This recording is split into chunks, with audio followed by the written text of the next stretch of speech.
오늘 말씀은 누가복음 6장 39절로 49절의 말씀입니다. 함께 읽습니다.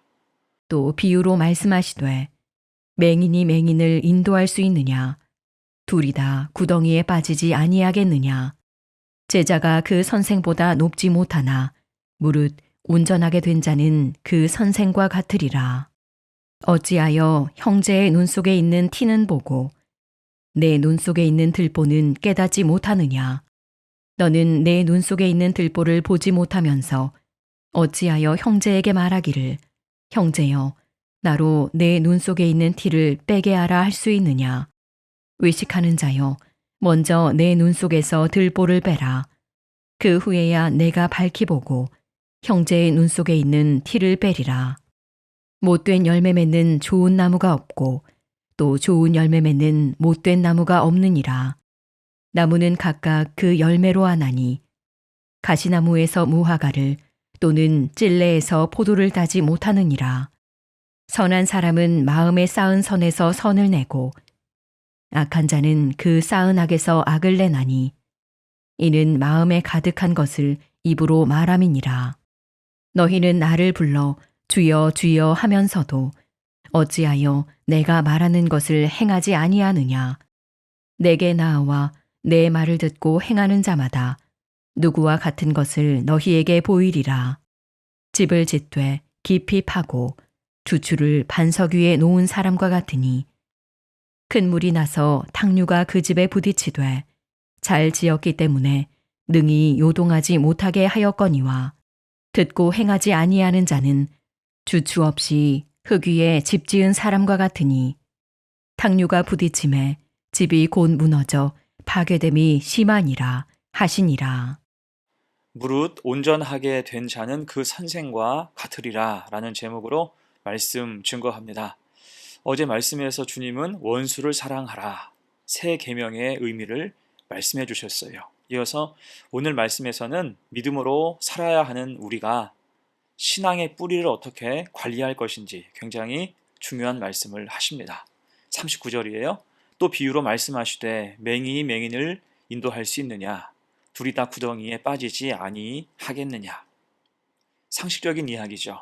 맹인은 또 다른 맹인을 결코 인도할 수 없다는 겁니다. 그렇게 하다가는 둘 다 구덩이에 빠질 수밖에 없겠죠. 우리 인생도 마찬가지입니다. 참된 인도자를 만나지 못할 때 우리 인생은 딴 길로 갈 수밖에 없어요. 그러면서 지속적으로 어려움과 허무감에 빠지게 되겠죠. 그런 의미에서 우리가 뿌리를 두어야 하는 참된 인도자는 누구입니까? 오직 예수 그리스도 우리 주님이시겠죠.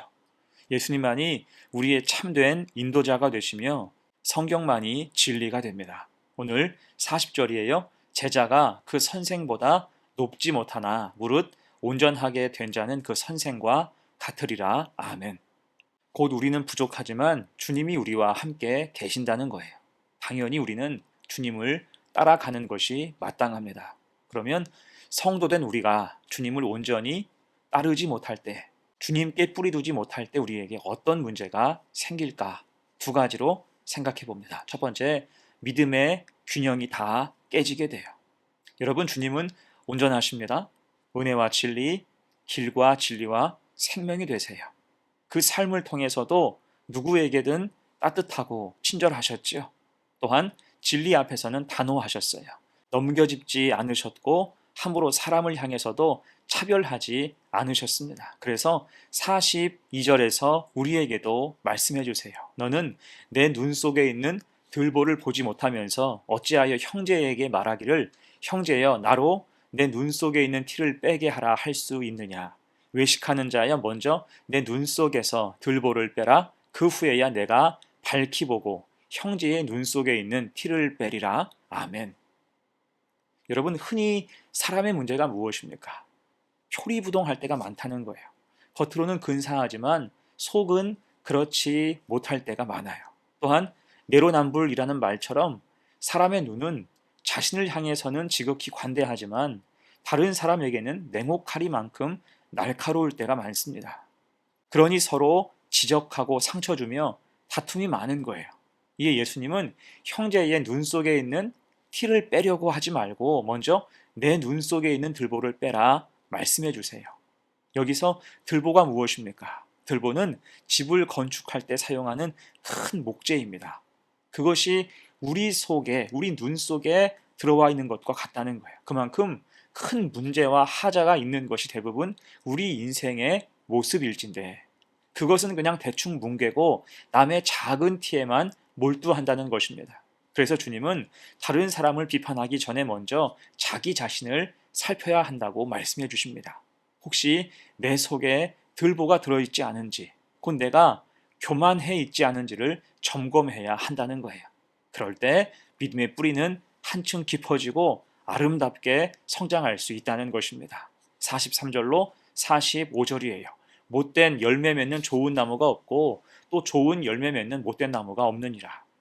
나무는 각각 그 열매로 아나니 가시나무에서 무화과를 또는 찔레에서 포도를 따지 못하느니라. 선한 사람은 마음에 쌓은 선에서 선을 내고 악한 자는 그 쌓은 악에서 악을 내나니 이는 마음에 가득한 것을 입으로 말함이니라. 아멘. 여러분, 이 말씀이 딱 맞죠? 못된 열매 맺는 좋은 나무는 없습니다. 좋은 열매 맺는 못된 나무도 없어요. 나무는 열매로 그 가치를 증명합니다. 마찬가지로 성도는 믿음의 열매가 있어야 돼요. 이때 믿음의 균형, 영성의 균형이 깨졌는데 좋은 열매를 맺을 수는 없겠죠.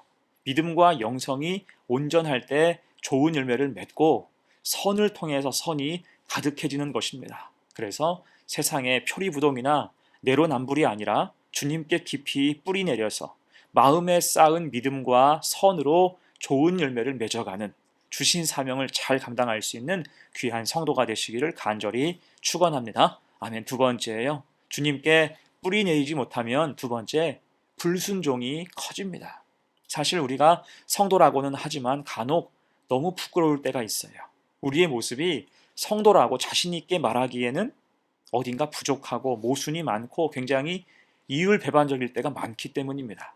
이에 대해서 오늘 주님은 딱 집어서 지적해주고 있어요. 46절 보세요. 너희는 나를 불러 주여 주여 하면서도 어찌하여 내가 말하는 것을 행하지 아니하느냐. 아멘.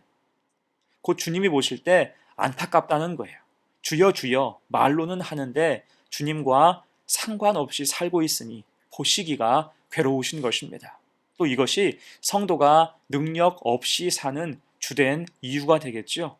곧 성도라고 한다면 주님 앞에서 또한 교회에서 주여 주여 했으면 뒤에서 세상에서도 주여 주여 하면서 진리를 행하며 살아가야 마땅하죠. 그러면 성령의 도우심과 주시는 능력으로 힘있게 살아갈 텐데 세상에만 나가면 복음과 상관없이 주님의 이름과는 상관없이 산다는 것입니다. 그러니 무슨 능력이 있겠어요. 순종보다 불순종이 갈수록 커지게 되고 믿음의 집은 갈수록 협소해지고 결국 흔들리고 무너지고 마는 것입니다. 그래서 주님이 48절로 49절에서 이렇게 말씀하세요. 집을 짓되 깊이 파고 주추를 반석 위에 놓은 사람과 같으니 큰 물이 나서 탕류가 그 집에 부딪히되 잘 지었기 때문에 능히 요동하지 못하게 하였거니와 듣고 행하지 아니하는 자는 주추 없이 흙 위에 집 지은 사람과 같으니 탕류가 부딪히며 집이 곧 무너져 파괴됨이 심하니라 하시니라. 아멘. 여러분, 인생을 건축과 같다고 흔히 말합니다. 우리 믿음도 그렇습니다. 믿음도 믿음의 반석 위에서 믿음의 집이 든든히 견고하게 세워져야 돼요. 어떻게 해요? 그것은 우리가 자기를 부인하고 오직 주님 말씀에 순종하며 살아갈 때 이것이 기초공사가 됩니다. 주추를 반석 위에 세우는 것과 같은 거예요. 그 위에 믿음의 삶을 신실하게 살면서 아름답게 믿음의 집이 세워지고 어떤 어려움과 핍박이 있어도 흔들리지 않는 견고함이 주어지는 것입니다. 그래서 여러분, 우리는 인생을 그저 열심과 노력 혹은 세상이 말하는 운으로 사는 게 아니라 믿음으로 살아가야 할 줄로 믿습니다. 이율배반적이지 않고 순종하는 순수한 믿음 가지고 살아야 돼요. 그렇게 바람과 창수에 흔들리지 않고 탕류에 넘어지지 않는 믿음의 집을 건축하며 살아가는 복된 성도가 되시기를 간절히 축원합니다. 아멘. 이제 말씀을 마무리하겠습니다. 요즘 세상을 바라보면 진짜 교회와 성도는 정신 차려야 돼요. 그 정도로 진리는 혼탁해져 있고 교회는 제 기능을 상실한 경우가 많습니다. 이런 때일수록 우리는 예수 그리스도, 복음의 신앙의 깊은 뿌리를 두어야 돼요.